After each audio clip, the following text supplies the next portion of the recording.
Yan, so guys, welcome back sa ating channel. At ang gagawin natin ngayon ay DIY tester outlet. Yan, gamitin natin ay Resistor 250k amps. Ilaw, red ang napili ko, kayo na bahala kung anong gusto niyo. Plug na luma, tapos diode na N1. Yan, N1 4007. Yan, para lumakas lang siya. Tapos kung bago ka lang sa ating channel ay mag-subscribe ka na at hit ang notification bell para lagi kang update sa ating mga bagong video. So yun, simulan na natin. Anuin ko muna siya, bubuksan natin siya. Bubuksan natin siya. Tapos may dalawang pin. Gagawin ko itong mas malaki o yung analog, doon ko ilalagay yung ito. Pero yun, yung malaking, yung may puti, and yung may puting linya, yung ilalagay ko doon sa may positive o doon sa mas malaking ano niya guys, mas malaking paa. Tapos hinangin ko. Tapos yung resistor naman doon sa kabila.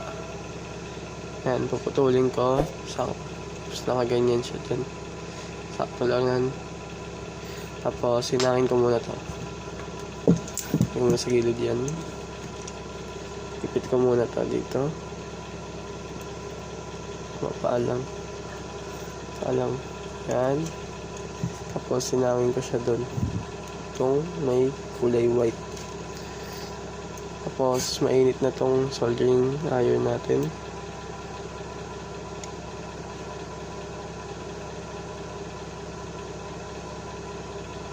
Yan, kailangan mabilisan. Tapos resistor.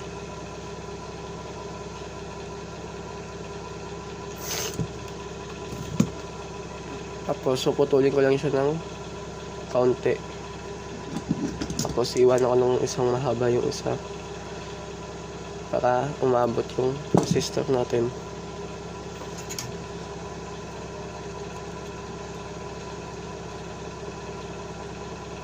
Ito ay 10k 1/2 resistor. Yan, tapos gamihan ko lang ng LED. Ito.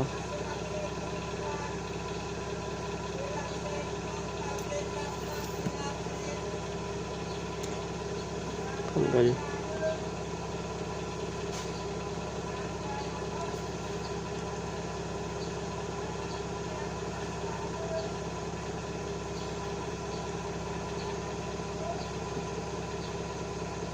Yan guys, okay na yan. Tapos gagawin ko ilalagay ko na to. Nakaganyan siya dyan. Tapos itong kabila nakaganon din. So, tingnan natin kung anong mas magandang pwesto sa kanya. Nakaganyan siya, sakto na siya dyan, no? Yan, sasakto ko na siya dyan. Tapos puputulin ko na din itong maliit lang din. Puputulin ko na lang ito. Tapos hinangin ko na siya dyan guys. Dipit ko siya dito. May sabon tayo. Yan guys. Tapos hinangin na natin to dito. Nakaganon siya guys dapat. Nakaganyan siya guys. Kaya ito na lang yung ipit natin.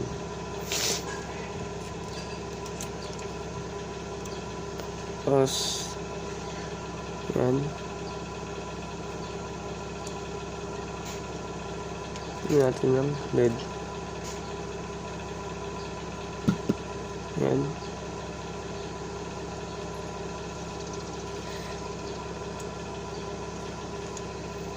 Tignan natin siya guys. Hinangin.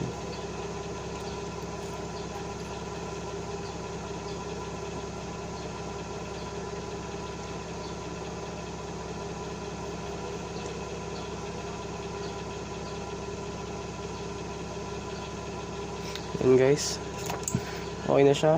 Kabila naman, ganun lang din. So pag ganito naman siya, natin siya ng LED. Tapos ginamit, hindi ko siya gagamitin ng paste kasi bago naman siya.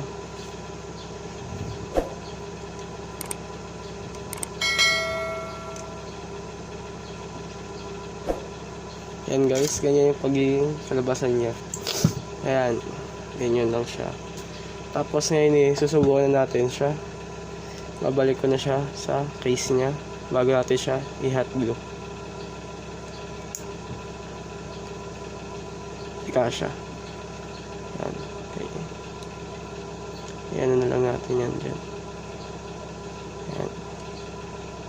Bago ko siya i-hot glue guys, testing muna natin siya kung gumagana. Yan. Yan lang ang kailangan natin. Ayusin ko lang siya guys. Yan. Babalik lang natin siya dyan. Tapos, lagay natin yung takip. Yan. Sakto. Tapos, lagyan ko siya ng hot glue para hindi siya pasukan ng mga dumi. Yan. Tapos susubukan natin doon. Patayin ko muna yung switch guys. Tapos sasaksak ko na siya dyan. Tapos bubuksan natin. Ayaw. Yun. Subukan natin sa iba. Yan. Nailaw siya guys. Hindi lang siya kailangan lang siya madiin. Madiin lang dapat guys. Tapos ngayon i-hot glue ko na siya guys. Kalimutan natin isaksak guys. Yan, sasaksak ko muna to. Saglit lang naman yan. Tapos yun. Yan guys. Yan, i-hot glue ko na siya. Mainit na yung hot glue natin yan. Bubuksan ko na lang ulit siya. Tapos yan. Tapos i-hot glue ko na siya. Yan.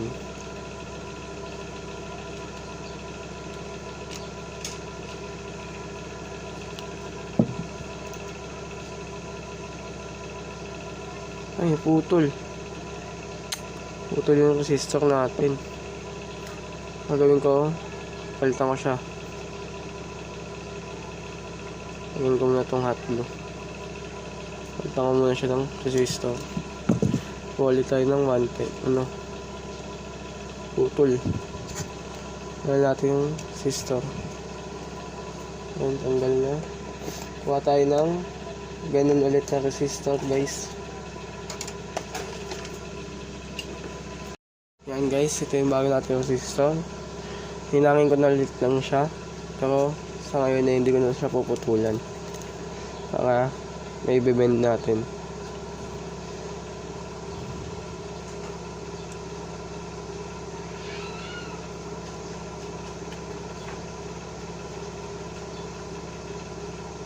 Yan. Tapos ito, lalagay ko na siya dito. Gagawin ko, ipapasok ko na lang siya para lumiit.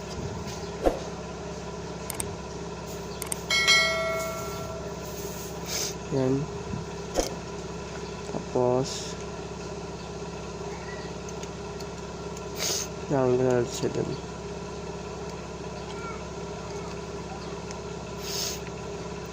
Ayaw niya matunaw guys. Lagyan ko na dun lang medyo natin para matunaw agad siya.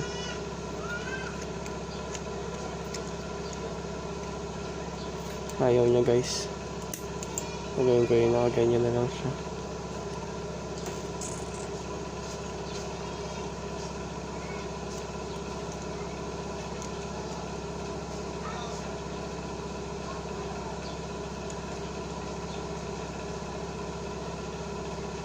Yan guys.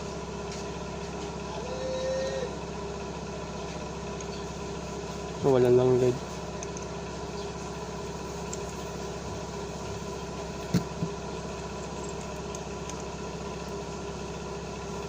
Guys, hindi nga na matuyo.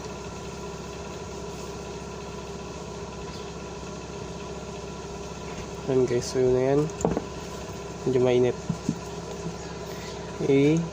Ihat ko na din siya dito guys. Tapos ibibend ko na lang ito guys. Tulad ng sinabi ko kanina. Saka i-adjust pa siya. Yan. Tapos, tubo ko na ng ganun. Yan. I-hotglue ko na siya, guys. Ito, guys. I-hotglue ko na din yan. Ay, hindi na siya matanggal. Yan. Tapos, tatakpan ko na siya, guys. Napakadali lang, guys, ito. Hindi ko naman inaano yung tester, hindi ko siya sinasapawan. Magawa lang ako nito para mas madali nating may test kung may energy ba yung ano natin. Pantay.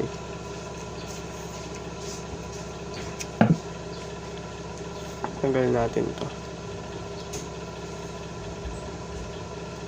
sa gilid. Tapos ganyan na natin yan na nakasara lahat. Tapos i-hotglue ulit siya dito. Yan, para hindi na siya pasukan ng dumi. Yan, pero ngayon susubukan ko muna. Yan, nailaw na. Yan, nailaw siya, guys. Tapos i-hotglue ko nito ang gilid. Wala ka lang glue stick.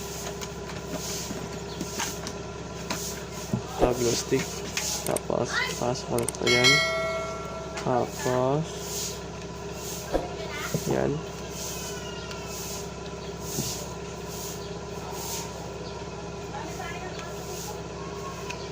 I-hotglue ko na siya dyan para hindi na siya gumalaw, diba? Tapos testing ulit natin siya, guys, ngayon. Yan, na-eat ko siya.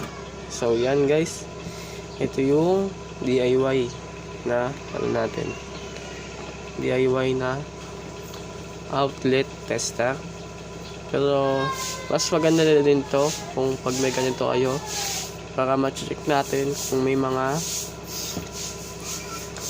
kuryente ba yung mga outlet natin kapag maglalagay ka ng outlet. Mas madaling dalhin to kaysa sa tester kung outlet lang naman. Ito pwede din to sa 110 volts o 110.